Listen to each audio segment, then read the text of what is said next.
Welcome to Creations of Our World, the podcast where we explore the fascinating science and stories behind the things we build, eat, and use every day. I'm your host, Kelly. And I'm Simon. It's a pleasure to be here. We're so glad to have you, Simon. For our listeners who might not know, Simon is a renowned chef and food historian. Today, we're diving into something I think everyone has a soft spot for: comfort food. Yes, the culinary equivalent of a warm hug. Exactly. But we're not just talking about your grandmother's secret recipe. We're talking about comfort food on a massive industrial scale. How do you take a dish that's defined by love and time and produce millions of them a day? It's a fascinating and slightly jarring juxtaposition, isn't it? The romance of the kitchen versus the ruthless efficiency of the factory floor.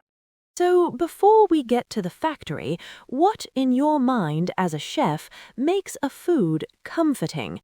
I mean, for me, it's a grilled cheese sandwich with tomato soup. Simple, but it just hits the spot. That's a perfect example, and it illustrates the two pillars of comfort food: psychology and physiology.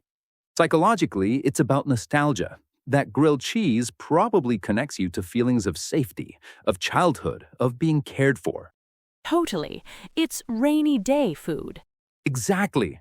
Physiologically, your brain is getting exactly what it's been programmed to crave. It's a combination of simple carbohydrates from the bread, fat and protein from the cheese. When you eat that, your body releases mood-lifting neurotransmitters like serotonin. It's a very real chemical comfort. So it's not just in my head. Not at all. And it's why these foods are so universal, even if the dishes themselves vary.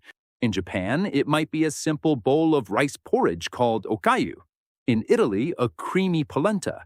In India, a lentil stew like khichdi. They all serve the same fundamental purpose. That's fascinating. So the specific dish is like a cultural dialect for a universal language of comfort. What about things that are almost universally comforting, like almost every culture has some form of bread, right? And that's often a comfort food. So let's use your world as a benchmark. You mentioned ramen earlier. Paint us a more detailed picture. If you were making a truly artisanal bowl, what goes into it beyond the broth? Oh, a truly great bowl of ramen is a balancing act of 5 or 6 distinct handmade components. We talked about the tonkotsu broth, which can take 18 hours. 18 hours, right. But that broth is actually unseasoned. All the salt and the core flavor identity comes from something called the tare. It's a concentrated sauce that goes into the bottom of the bowl first. It could be soy sauce-based, salt-based, or miso-based. Each ramen shop has their own secret recipe, which might be aged for months. So it's like the soul of the dish. Precisely. Then you have the aromatic oil, a little ladle of, say, black garlic oil or chili-infused oil that floats on top and provides the initial aroma that hits you before you even taste it. Then the fresh, springy noodles we discussed, and finally the toppings: slow-braised pork belly, a perfectly soft boiled egg marinated in soy and meating, fresh scallions. Each one is a separate, careful preparation. It's an entire ecosystem in a bowl, and you can see how it would take a team of skilled people all day to prepare these different elements. That's why you pay $15 or $20 for a great bowl of ramen. You're paying for time, skill, and quality of ingredients. Okay, so that's the peak of the mountain. Now let's look at the valley, this instant 3-minute version. How did we even get here? Why was there a need to invent something like this? Well, the invention of instant noodles is a fascinating story. It was created in post-World War II Japan by a man named Momofuku Ando. The country was facing food shortages, and he wanted to create a food product that was long-lasting, easy to prepare, and affordable for the masses. It came from a place of necessity. Absolutely. And it tapped into a broader global shift towards convenience. As societies modernized, as more women entered the workforce, there was less time for that traditional, slow cooking. The food industry saw a huge opportunity. They asked, how can we give people the feeling of a home-cooked meal without the time? And the answer was food science. So they're not trying to replicate the process, but the final sensation? Exactly. They reverse engineer the experience. They isolate the key sensory components, saltiness, fattiness, the aroma of meat, the color, and then find clever, shelf-stable, and incredibly cheap ways to rebuild that experience from chemical and processed components. So let's get into the nitty-gritty of that reverse engineering. The noodle block itself, you said it's flash-fried? Yes, and that is the absolute cornerstone of the invention. But even before that, the dough is engineered.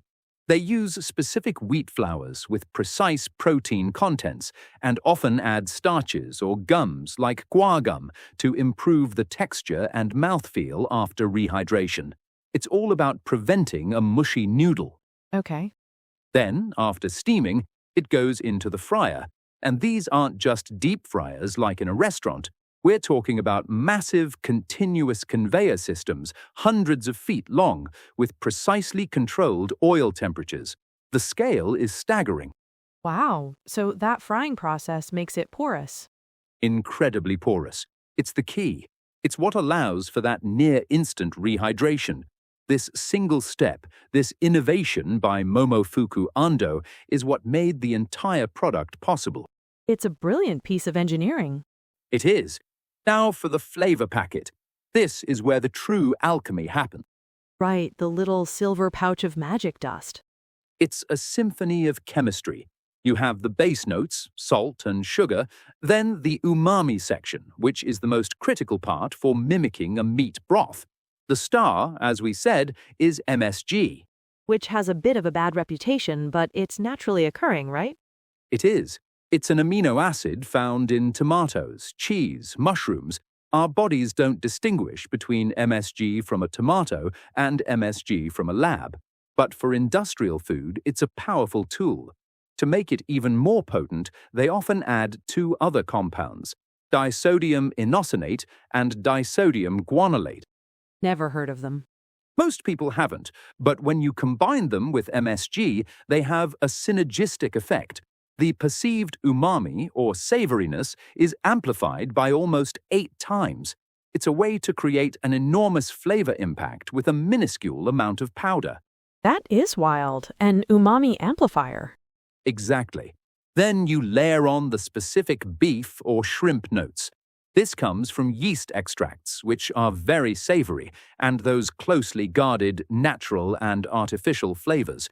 Food scientists in a lab use a device called a gas chromatograph to separate all the individual aroma molecules from, say, a piece of roasted chicken. They identify the most important ones and then find ways to produce them. So they're literally bottling the essence of chicken. In powdered form, yes. And don't forget the little packet of oil you sometimes get.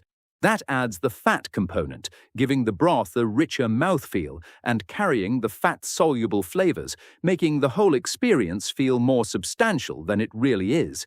It's all designed to trick your brain into thinking you're eating something far more complex than you are. It's just incredible how much science goes into something that costs less than a cup of coffee. As a chef listening to all this, does it frustrate you, or do you just admire the ingenuity? It's a bit of both. I have to stand in awe of the science. It's a solution to a problem.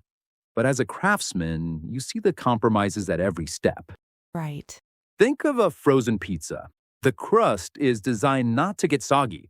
The cheese has emulsifiers so it melts without becoming greasy. The tomato sauce has starches to keep it from making the dough wet. Every single component is engineered for stability and performance after freezing. Compare that to a Neapolitan pizza from a wood-fired oven. The dough is alive, fermented for 72 hours. The tomatoes are San Marzano, crushed by hand. The mozzarella is fresh buffalo milk. It's cooked in 90 seconds at 900 degrees. It's a fleeting, imperfect, and utterly transcendent experience. One is a product, the other is an event. A product versus an event. I like that. The instant noodle is a product. It is. The flavor profile is designed to be loud and simple. It hits you with salt, umami, and fat. It's like a pop song with a great hook. It's instantly gratifying. My 18-hour broth is more like a piece of classical music. There's subtle notes, layers you only discover on the second or third taste. The pop song isn't bad, but it's serving a very different purpose. So, is it really comfort food? Can a product provide the same comfort as an event? I think it provides a different kind of comfort. The comfort of my ramen bowl comes from the craft, the complexity, the feeling of being treated to something special. The comfort of the instant noodle comes from its absolute unwavering reliability. It's the comfort of convenience. The comfort of knowing that wherever you are in the world, a hot, savory meal is just 3 minutes and a bit of hot water away. In our chaotic, fast-paced lives, there's a very real and valid comfort in that. A modern comfort for a modern world. I love that. Simon, this has been absolutely eye-opening. Thank you so much for breaking down the science behind our guilty pleasures. The pleasure was all mine, Kelly. It's always fun to peek behind the curtain. To our listeners, we hope this gives you a new appreciation for that humble block of noodles next time you're in the grocery aisle. Join us next week on Creations of Our World, where we'll be exploring another incredible topic that you won't want to miss.